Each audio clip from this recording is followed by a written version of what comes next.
So today 1.4 is some Algebra 2-ish kind of stuff. We're talking about shifts, moving some graphs around, as well as circles. You'll probably remember the shifty part better than the circling part because we spent more time doing these shifts. But you might not, because this is where quarantine kicked in. This was like what we were in the middle of doing when the governor sent us out in March 2020. March 2020. So you might remember what y equals x squared looks like, just from graphing a lot of x squared graphs. Remember what that looks like? It's a U. It has a vertex at the origin, and it just makes a U shape. So we spent that chapter when we first were headed down doing a lot of U's and V's, and some other graphs as well. If you remember how the graph of y equals x squared plus 2 would look different, how it shifted compared to the graph that I just drew. It does go up 2 squares. If you didn't believe me, or if you had been slower on the draw on that one, I would have had to graph this one on your calculator, and I'd have had to graph this on your calculator, and you could have seen that it just moved up 2. So then we'll pick on Abby. So what do you think this one would do? That would go down 3. And I'm not sketching the graphs because I think you get the point of that. Then we'll throw this up for graphs. Anybody have a thought on what that would do for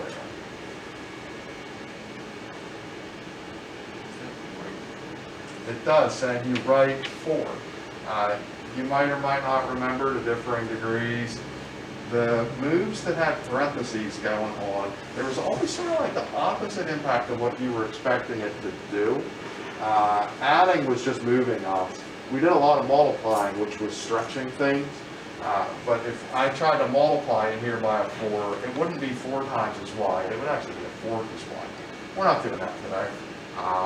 Likewise up here, if I multiplied the 2, it wouldn't move it. It would stretch it. It would make it 2 times smaller. But we're not doing that today either. And then we'll pick on Abby. You can successfully probably say this would go. Left. 7. I don't know why I said 2. Trip on that. Maybe you got distracted by the power. Question about how a graph would shift. I think the homework has some like matching stuff. I think they have you try to match an equation with a picture or something, but we'll look at that in a minute. Reminder, anybody about what this one would do for us?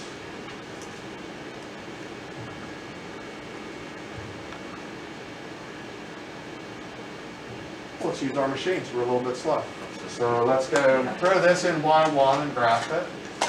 Throw this in y2 and graph it. And then we'll see what the y2, what did it do?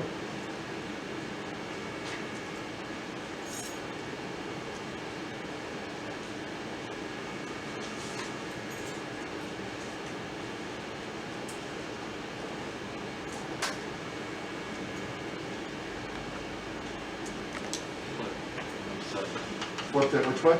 Upside down. It does flip it upside down.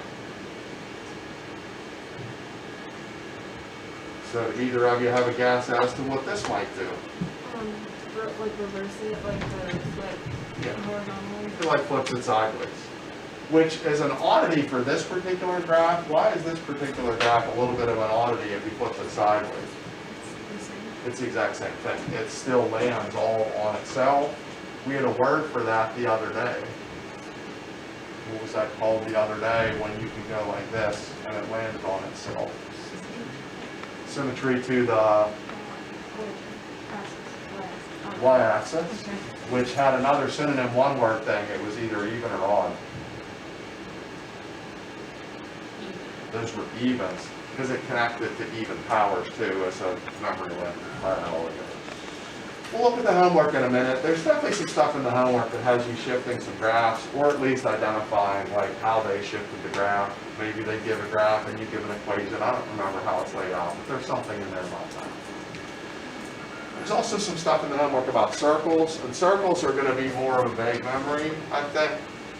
If we're going to try to graph a circle, we have to locate 2 important items on that circle or about that circle.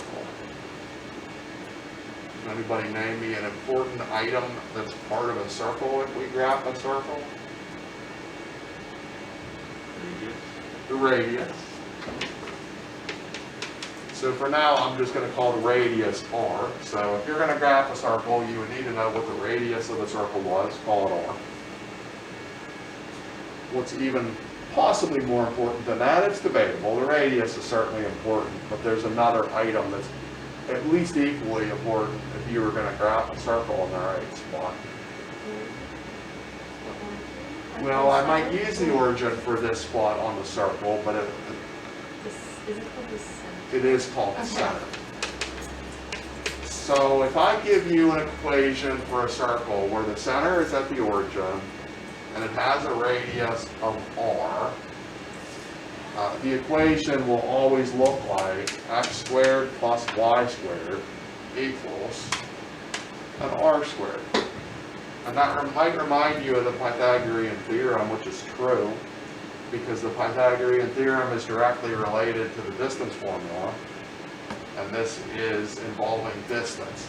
The definition for a circle is that it's the set of all the points in a plane, like my board is a plane, that are the same distance from the center. So here's my center.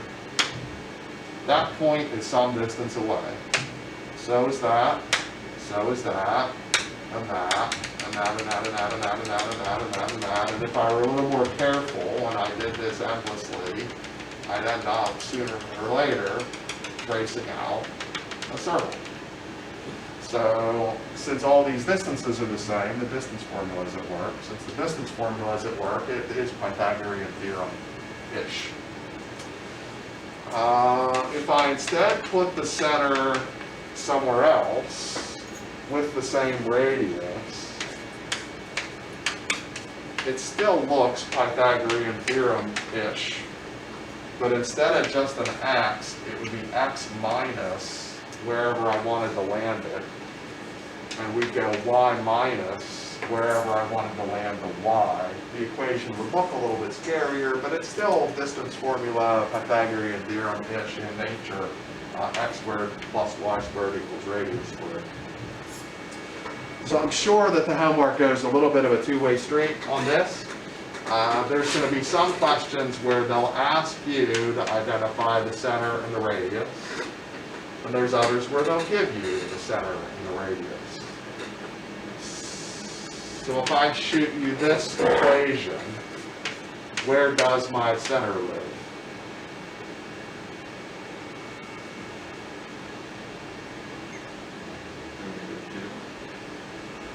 -2. Not for this one. Oh. Center lives at the origin. If you don't see parentheses, the center lives at the origin. You were too quick on the gun. Where would the center lie for this one? 3, -2. If I told you the center was at 5, -6, and I want you to reverse engineer an equation, how would that start?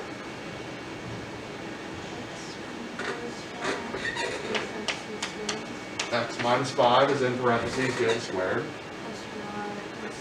plus a, y plus 6, that's in parentheses getting squared. And we'll save the equal to for a second.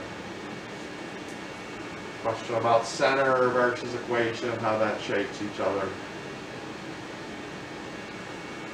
So what would the radius be for this one? 4. Because the equation is demanding that the radius is being,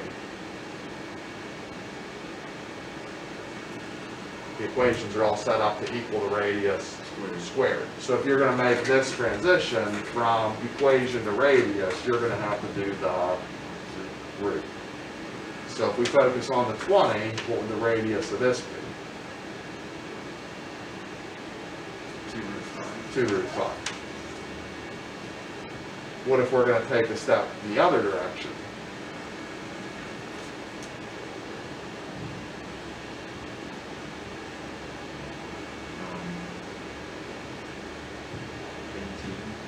It would be 18. How are we moving in that transition? Squared. 3 times 3 is 9. Root times itself is normal. 2, 9 times 2 is 18. Question about that.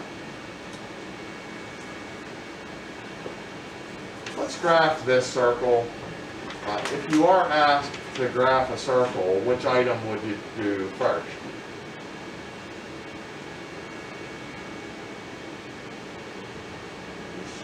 The center. So where am I headed?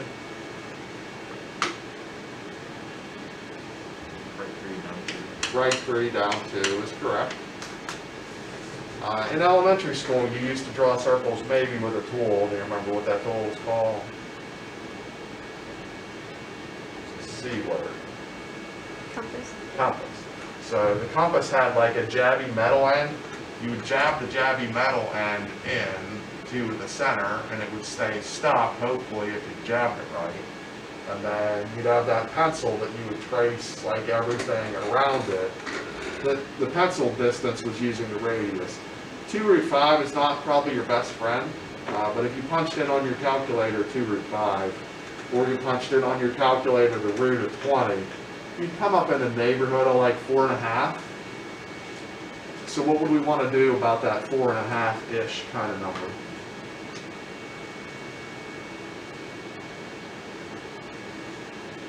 How would we generate a circle using that 4.5? 1.5 in each direction. Yeah, which directions? Up, down, up.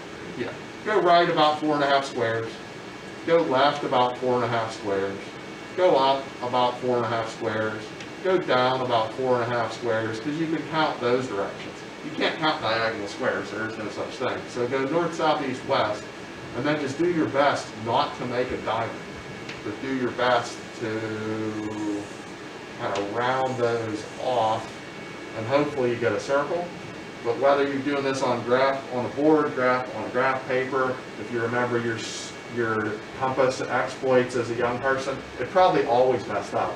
I don't know about you, but every time I ever used a compass, they had that thing where you'd like tighten it up to like lock it, and I'd start to trace my circle, and as soon as I started to draw, it would slip. And I'd always end up with like an oval. It never connected. It's just always the way that goes. Same question, but I'm taking a walk to the left. So this is still an equation of a circle. It just won't fit in my little corner that I had remaining. I'm still asking you to identify the center and identify the radius. Does anybody have a theory on how you can take this much messier looking equation and make it more of a doable equation? Start by subtracting 16 on the other side. We can do that, sure. So we can get the 16 out of the way. Now that's a negative 16. And make split the x's from the y. Okay, so we'll go x squared minus 8x in a little family of x's. Go y squared plus 4y into a little family of y's. That's a strong move.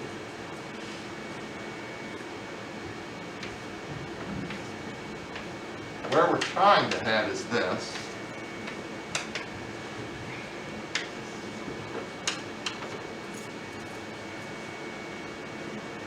This was a thing we also did in quarantine a good bit. I think we did it before we quarantined, and then this was an early quarantining algebra 2 lesson, if I remember this right. Is this the thing where you It's like, called factoring by blah, blah, blah.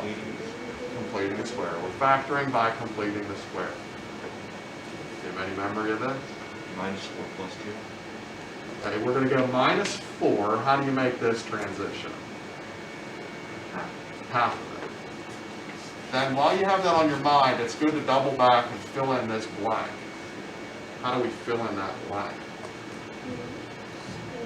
Square that number. It's always a plus 16. And since 7th grade and the equation was like a scale, and whatever you do to one side, you've got to do to the other. So over here, we need to pay for that with a matching add 16. And then what was this? Add 2. So the missing link is adding 4. And so our payment is adding 4. And then the grand total of all that world is 4. So where is the center?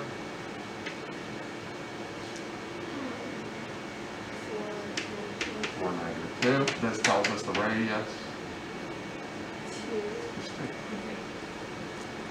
think we're good. I don't think I had advertised this to you the day we did domain range. I said it was like the hardest thing in the chapter. I don't think I advertised to you in particular that it was going to come back another day in a homework and like kind of do it again, which doesn't hurt. It's unrelated to the lesson, but it's more practice at that because that was harder. I think that's tonight, so we'll take a look at the homework. But I think domain range puts an appearance back in, unrelated to any of these notes. But I think today's the day they sneak that back in for practice purposes. Question about that? I'm going to sit down and look at my book and keep talking. You can keep the thing recording and see if I have some homework tips. So we're going to go live on page 37. So on 37, we're going to do all of the odds. So you won't need me tomorrow to do answers with you. It's all odds. So number one, they're showing you some shifted graphs, and you're going to write an equation. So using that first little bit of notes, they're doing U-shapes. So you should be able to use the first bit of notes. If they're going to move things right, left, up, down, you should be able to write the equation, maybe based on what they're doing. 3, they're moving some stuff around, and they're just looking for you to match them up. So that's based on that first bit of notes. 5 and 7, 9, 11, and 13 are circle-based. 9, 11, and 13, in a way, are easier. 9, 11, and 13, they're telling you the center, telling you the radius, and wanting the equation. 5 and 7, you're going to have to use your eyes to figure out the center and figure out the radius. That's not like super challenging, but it adds a little bit of a layer of difficulty on 5 and 7 compared to 9 to 13. But the goal is the same. The goal is, once you know center and radius, you should be able to write an equation like we did in our circle world. Then from 15 to 25, they're moving some graphs around. So they're giving you an equation, then they're giving you a change they want made. You're going to give them back a new and improved equation once you've moved the stuff. Okay, on 9, 11, 13, it says to graph, and we're going to. So 9, 11, 13, obey them to graph. 15 to 25, we're going to disregard their directions. We're just going to give the equation. We're not going to sketch the 2 graphs together. If you want to use your calculator to do like confirmation, you could, but I'm not going to force that upon you. 27 to 45 is going to be domain and range. That has nothing to do with today's lesson. That's entirely like, I think it was 1.2's lesson was the video on domains and ranges. So 27 to 45 is entirely what that's about, the infinities and the brackets and all that. 47, 49 we'll do the way we did yesterday's. You could graph it on the calculator if you need to confirm, just is it going right or left or up or down. If you remember a fancy trig word like period or amplitude or something, feel free to use it, but you don't have to. But 47, 49 can be calculator graphs just to verify what's happening. 51 to 55 are factoring by completing the square questions like we just did. So 51 to 55, we're doing that. We are not going to graph those. We're going to disregard those directions as well. Just come up with what's the center and what's the radius. And I'm good with what's the center and what's the radius from 51 to 55. I don't care about anything else they're saying. Question about homework preview? So 9 to 13 are the only ones we need to graph. Yeah, 9 to 13 will be the only ones that we'll graph. And then, do we need graph paper for that, or? No, you can just do a sketch graph on any old paper. Anybody else, anything, questions, clarifications? All right, that's a wrap.